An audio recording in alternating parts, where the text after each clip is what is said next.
조용필은 대한민국 대중음악 역사상 최고의 싱어송라이터이며 가장 영향력 있는 인물이죠. 지금은 고인이 된 마왕 신해철이 공손했던 몇 안 되는 인물 중 한 명이며 이승철이나 이은미조차도 조용필 앞에서는 고개를 못 든다고 합니다. 물론 조용필이 군기반장이란 소리는 아니고 존경심에서 하는 소리인데요. 그런데 조용필은 자신의 인생이 실패했다고 말하며 자식에 대한 안타까움을 전했는데요. 그 이유가 무엇일까요? 개그맨 이성미 씨가 실수로 폭로한 말에서 그가 지금까지 숨겨온 안타까운 사연을 알 수 있었습니다. 한국 가요사의 불멸의 업적을 쌓은 조용필이지만 사실 조용필 인생에서 미스테리가 여러 가지 있는데 세상 사람들은 이것을 잘 이해하지 못하죠. 조용필의 인생을 알기 위해선 어린 시절과 더불어 고문 후유증까지 함께 짚어볼 필요가 있습니다. 예를 들어서 조용필은 자신의 첫 번째 결혼에 대하여 이렇게 언급하는데요. 1984년 3월 결혼식 때 자신은 그게 결혼식인 줄도 모르고 결혼식장에 갔었다고 합니다. 당시 조용필의 첫 번째 결혼식은 경기도 남양주의 봉선사에서 거행된 비밀 결혼식이었죠. 기자들 몇 명 보는 앞에서 신부가 면사포도 쓰지 않고 후다닥 치룬 결혼식이었기에 많은 사람들이 의아해했습니다. 당시 조용필의 아내 박지숙의 아버지는 전 신민당 3선 국회의원 박찬이었습니다. 정계의 실력자이자 경제계 및 교육계에 큰 영향력을 가진 거물이었죠. 이런 배경이기 때문에 일각에서는 조용필이 정치권의 강압에 의하여 박지숙과 결혼했다, 혹은 조용필이 대마초 파동을 겪고 탄압을 피하기 위하여 일부러 권력자의 딸과 결혼했다 등의 루머가 횡행하기도 했는데요. 하지만 실상은 전혀 달랐죠. 조용필은 키가 작고 수줍음을 잘 타 어릴 적부터 여자들의 눈길을 별로 끌지 못했고 20살이 넘도록 사랑의 아픔을 느껴본 적이 없었는데 사랑은 예고도 없이 갑자기 찾아왔다고 합니다. 조용필은 1976년 조용필과 그림자를 결성해 밤무대를 누비던 시절에 그녀를 만났는데 당시 그녀는 단발머리 여대생이었고 자신은 운명처럼 사랑에 빠져들었다고 하죠. 하지만 딴따라와의 연애에 발끈한 박지숙 집안 사람들의 끈질긴 반대와 대마초 파동에도 불구하고 그녀는 암울했던 시절 조용필의 유일한 안식처가 되어 주었습니다. 하지만 조용필은 오랜 무명 시절에 인기를 얻게 되자 그녀의 존재를 잊어버리곤 했고 대중들의 관심과 노래에 대한 집착이 사랑마저 부담스럽게 느껴졌죠. 결국 조용필은 박지숙과 약혼 4년 만에 몇 차례 결혼식을 번복하다가 1984년 산사에서 비밀 결혼식을 올리게 됩니다. 당시에 결혼식인지도 모르고 갔다는 조용필의 증언으로 미루어 보아 아마 박지숙의 강력한 요청에 의하여 만들어진 결혼식이었던 것 같은데요. 이런 결혼이었기 때문이었을까요? 이 둘의 신혼 생활은 별로 행복하지 못했습니다. 결혼 이튿날 조용필은 신혼여행도 없이 프랑스 문화성에 초청을 받아 혼자 프랑스 파리로 출국하면서 사람들의 구설수에 오르기 시작했고 이런 이상한 행동들은 그의 첫 번째 결혼 기간 내내 계속되었죠. 신혼 초부터 시작된 해외 공연과 잇따른 방송 출연 레코딩 작업으로 조용필은 바깥으로 나돌았고 잇따른 연예인들과의 스캔들로 박지숙은 극도로 신경이 예민해지는데요. 게다가 그녀를 가장 힘들게 만든 것은 조용필이었습니다. 집에 돌아오면 별말 없이 밥 한술 뜨고 연습실에 처박혀 밤을 새우곤 했는데 이런 행동들이 그녀를 미치도록 외롭게 만들었죠. 그러다 결혼 생활 중이던 1986년 3월 박지숙은 극단적인 선택을 하고 맙니다. 박지숙은 서울 용산구 동부 이촌동 강변도로에서 극약을 마시고 승용차에 쓰려져 신음 중인 것을 지나가던 택시운 전사가 발견, 병원으로 옮겨 일단 목숨은 건지는데요. 당시 박지숙은 혼수 상태에 빠질 정도로 심각한 상황이었죠. 그리고 결국 조용필과 박지숙과의 사이에 자식은 없었고 1988년 이혼하게 됩니다. 그 후 조용필은 사랑이 곁에 있을 때 그것을 깨닫고 행복해하는 사람이 몇 명이나 될까? 그녀의 고통이 얼마나 크고 절절했는지 나는 그로부터 몇 년의 세월이 흐른 뒤에야 비로소 깨달을 수 있었다. 나는 비겁했다. 인기를 위해 사랑을 버렸고 음악을 위해 내가 아닌 다른 사람에게 상처를 남겼다고 고백했는데요. 첫 번째 부인과 이혼 후 조용필이 어떻게 가왕으로 거듭나는지 그 이유 또한 미스테리합니다.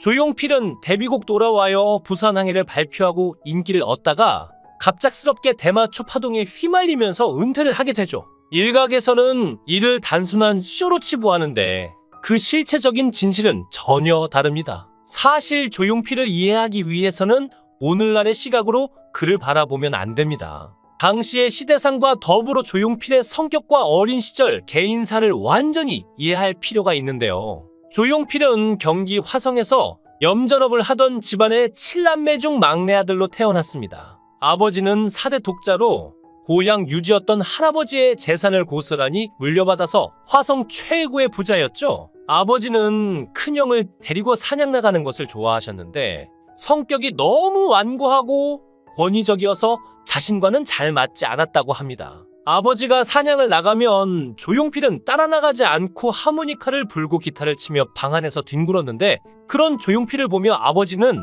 못난 놈이라며 혀를 찼죠. 그렇게 조용필은 학창시절에 비틀스와 벤처스에 푹 빠져 살다가 고등학교 3학년 때의 가출을 감행하게 됩니다.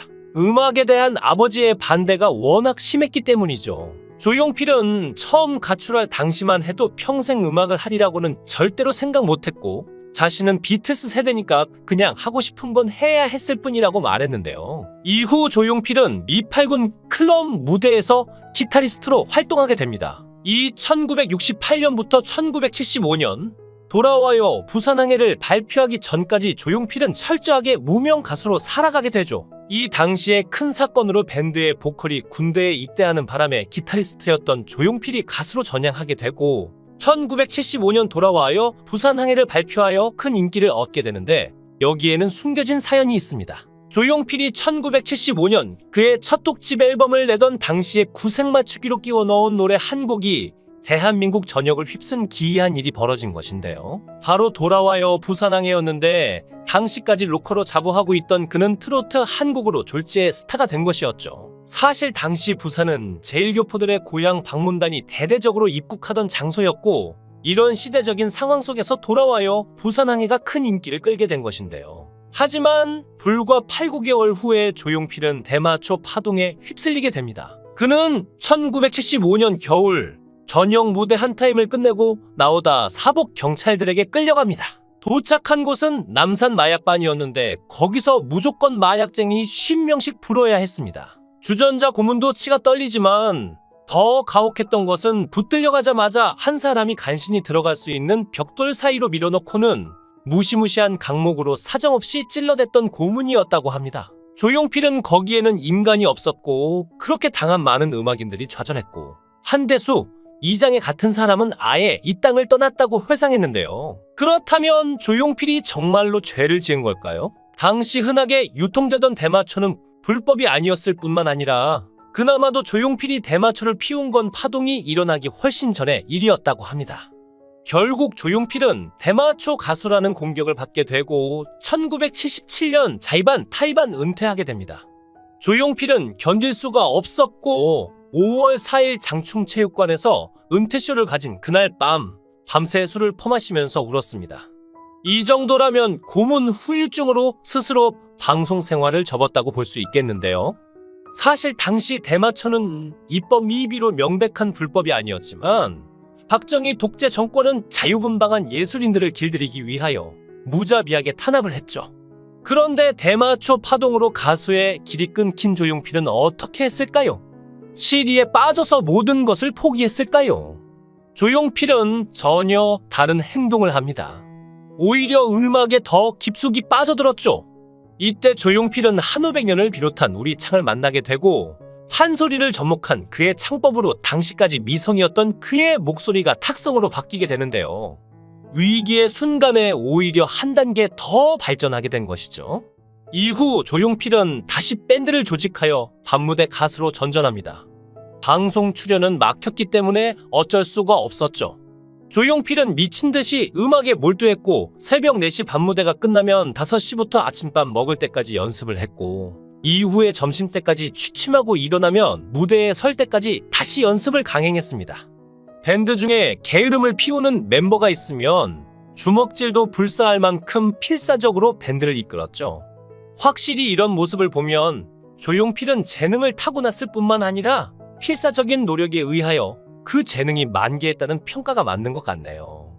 이후 조용필은 1979년 대마초 연예인에 대한 전면 해금 조치와 더불어 1980년 창밖의 여자를 히트시키며 다시 재기에 성공하게 됩니다.